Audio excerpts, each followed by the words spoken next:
Your daughters don't deserve these dolls, mine do. Amanda's voice dripped with disdain as she clutched my mother's antique doll collection to her chest. I stood in the doorway of my climate-controlled storage unit, trying to process the scene before me. My sister-in-law had somehow gained access and was now claiming my daughter's inheritance as her own. My name is Olivia Parker, and at 35, I never imagined I'd be facing such a betrayal. The antique doll collection had been in my family for generations, carefully preserved and passed down from mother to daughter. My mom had spent years teaching me about each unique piece, its history and proper care, before she passed away last year. Amanda, those dolls are meant for my daughters. Mom specifically left them in her will for Emma and Sophie, I said, keeping my voice steady despite the anger building inside me.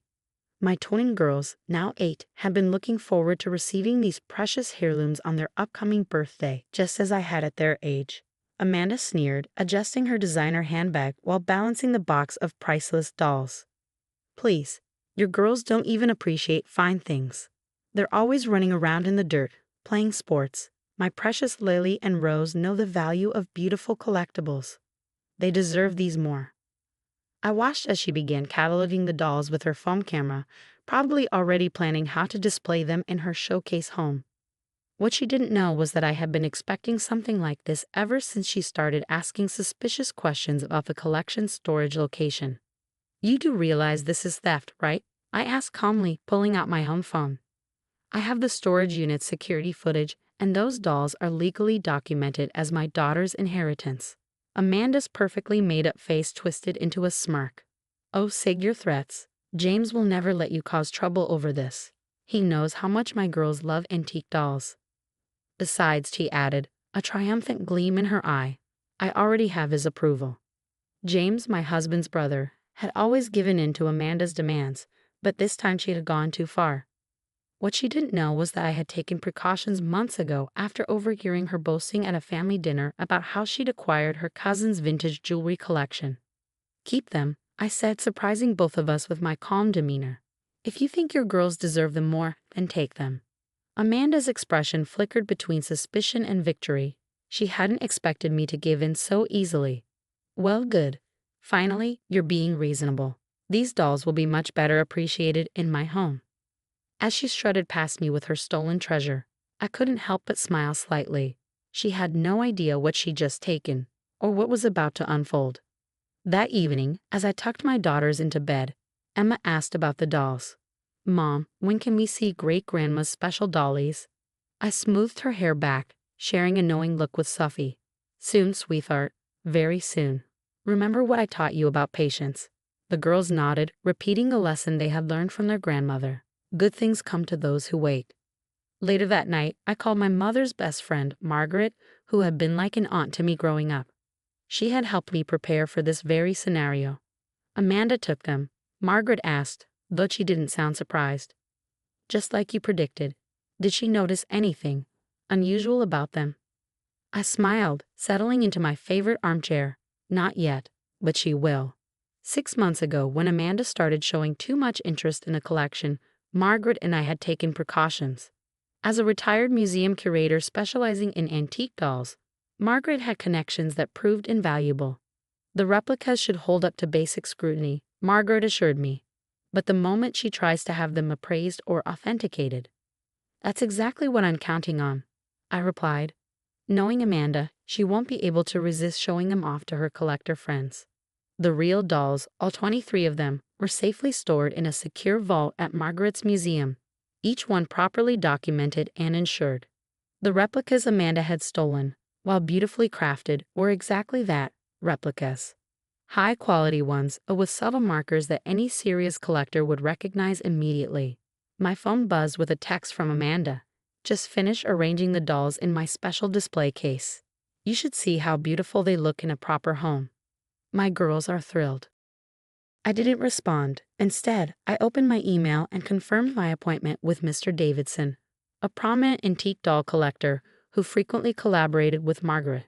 He had agreed to visit Amanda's weekly coffee gathering, where she loved showing off her latest acquisitions to her socialite friends. As I prepared for bed, I thought about my mother and how she had always emphasized the importance of protecting our family's legacy. Sometimes, she had told me, the best way to protect something precious is to let others reveal their true colors. Tomorrow, Amanda would host her weekly coffee morning, proudly displaying her newly acquired antique doll collection. Mr. Davidson would be there, ready to admire her latest treasures. And that's when the real show would begin. I slept peacefully that night, knowing that sometimes justice comes not from confrontation, but from giving people just enough rope to hang themselves. Amanda's weekly coffee gathering was in full swing when Mr. Davidson arrived. Through the bay window of her Mediterranean-style home, I could see her holding court among her socialite friends, gesturing animatedly toward the display case containing her antique dolls. I waited in my car across the street, watching as Mr. Davidson, distinguished in his tweed jacket, made his way to her front door.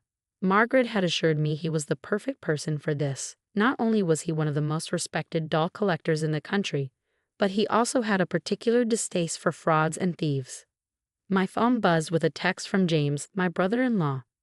Amanda says you're spreading lies about the dolls. Those were gifted to her. Stop causing drama.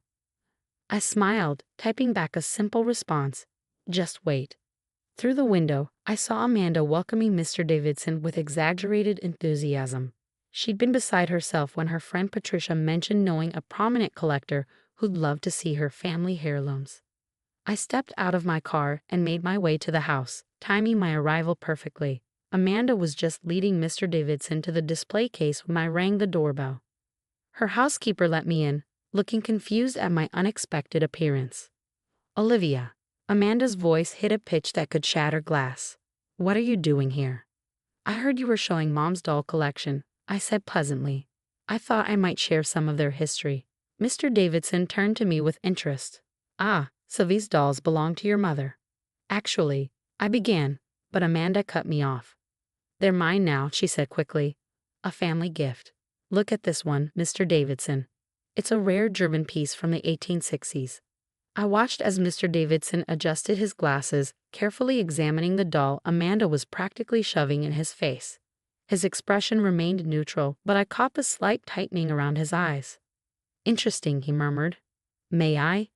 He held out his hands, and Amanda proudly handed him the doll.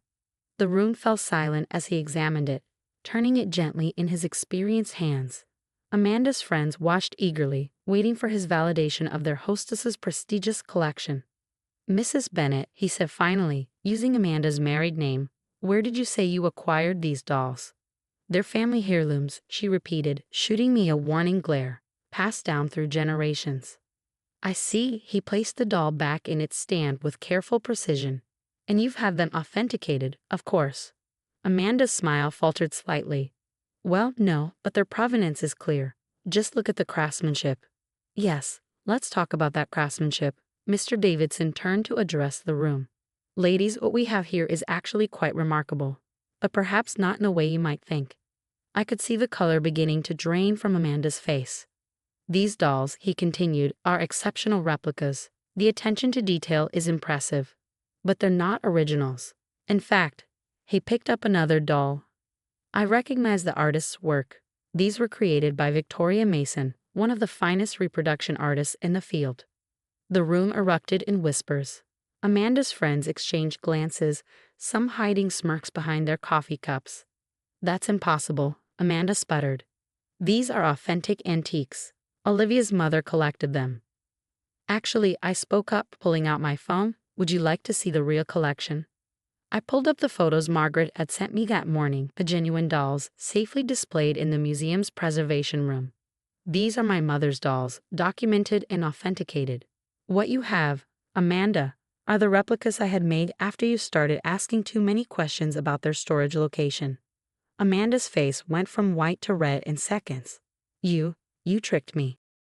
No, Amanda. You tried to steal from my daughters, and you got exactly what you deserved. I turned to Mr. Davidson. Thank you for coming. Margaret sends her regards. Margaret Reynolds, Amanda's friend Patricia gasped. The museum curator, you know her. She was my mother's best friend, I replied. She helped me protect our family's legacy from theft. The whispers grew louder. Amanda stood frozen, her perfect world crumbling around her as her friends began gathering their purses and making excuses to leave early. James arrived just as the last guests were hurrying out. "What's going on? Amanda, why is everyone leaving?" "Your wife just got caught trying to steal valuable antiques," Mr. Davidson informed him calmly. "And not very successfully, I might add." I watched as James looked between his humiliated wife and the display case of replica dolls, realization slowly dawning on his face. "Amanda, you said Olivia gave these to you." "She's lying," Amanda shrieked. "She set me up. She wanted to humiliate me." "No," I said quietly. "You did that all on your own. I just made sure you couldn't steal from my daughters." As I left Amanda's house that afternoon, I could hear her shrill voice still trying to explain, to justify, to shift blame. But it was too late. Her reputation among her social circle was shattered, and the truth about her attempt to steal family heirlooms was already spreading through text messages and phone calls. My phone buzzed one more time, a message from Margaret. "The real dolls are ready for your girls whenever you want to pick them up. Your mother would be proud." I smiled, thinking of Emma and Sophie's upcoming birthday. They would finally receive their inheritance just as planned, while Amanda was left with nothing but expensive replicas and a ruined reputation. Sometimes the best revenge isn't about confrontation. It's about letting someone's own actions be their undoing. 1 month after the coffee gathering incident, I stood in Margaret's museum office, watching as she carefully unwrapped the real antique dolls. Each one emerged from its protective covering like a butterfly from a cocoon, their authentic beauty even more striking after everything that had happened. "The girls are going to love these," Margaret said, gently placing the last doll in the special display case she had made for them. "Sarah would be so happy to know her granddaughters will continue the tradition." My mother's presence felt strong in that moment, and I could almost hear her laugh. The one she saved for moments when justice worked itself out perfectly. The fallout from Amanda's humiliation had been spectacular. Her social circle had crumbled, with former friends now whispering about what else she might have acquired from family members. 3 of her coffee morning regulars had quietly checked their own collections, finding several pieces mysteriously similar to items that had gone missing from their homes over the years. My phone buzzed. A text from James. "Can we talk?" About the dolls and everything else. I'd been avoiding family gatherings since the incident, giving everyone time to process what had happened. But maybe it was time to clear the air. "Go," Margaret encouraged, reading my expression. "I'll have everything ready for the girls' birthday tomorrow."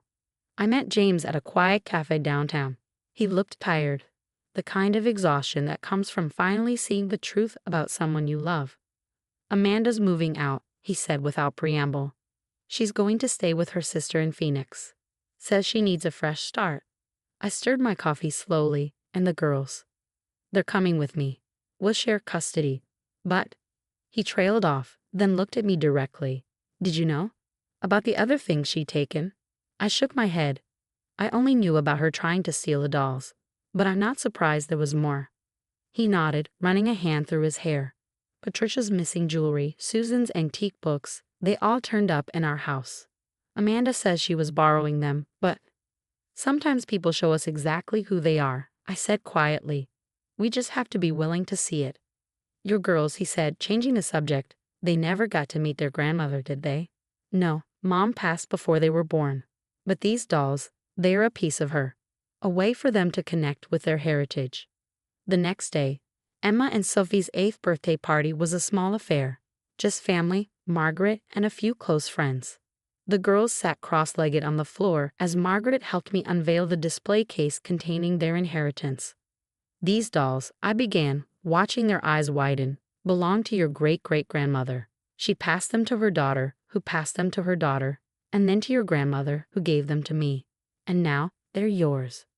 "They're so pretty," Sophie whispered, reaching out to gently touch the glass. "Each one has a story," Margaret added, smiling at their wonder. "Your mother knows them all, just like your grandmother taught her." As I began telling them about the first doll, a Victorian beauty in blue silk, I caught sight of movement by the door. James stood there, watching silently. "Uncle James," Emma called out, "come see our special dollies." He entered hesitantly but soon found himself drawn into the stories, asking questions about each doll's history and significance. It was a healing moment, bridging the rift that Amanda's actions had created. Later that evening, After the party had wound down and the girls were playing carefully with their precious inheritance under Margaret's watchful eye, James pulled me aside. "I'm sorry," he said simply, "for everything. For not seeing what Amanda was doing, for not standing up for you and the girls." I nodded, accepting his apology. "Just make sure Lily and Rose know they're always welcome here. They shouldn't suffer for their mother's choices." That night, as I tucked my daughters into bed, the antique dolls watching serenely from their new home in the girls' specially lit display case, Emma asked, "Mom, is Aunt Amanda ever coming back?" "I don't know, sweetheart, but what matters is that we have each other, and we have these precious memories of your grandmother. And we'll take good care of them," Sophie added sleepily, "so we can give them to our daughters someday." I kissed them goodnight, my heart full. My mother had always said that family legacy wasn't just about objects. It was about the values, the stories, and the love that got passed down with them. Looking at my daughters, I knew that legacy was safe in their hands. The dolls stood guard over their sleep, just as they had watched over generations of our family's daughters. And somewhere, I knew my mother was smiling, satisfied that justice had been served and her precious gifts had finally found their rightful home.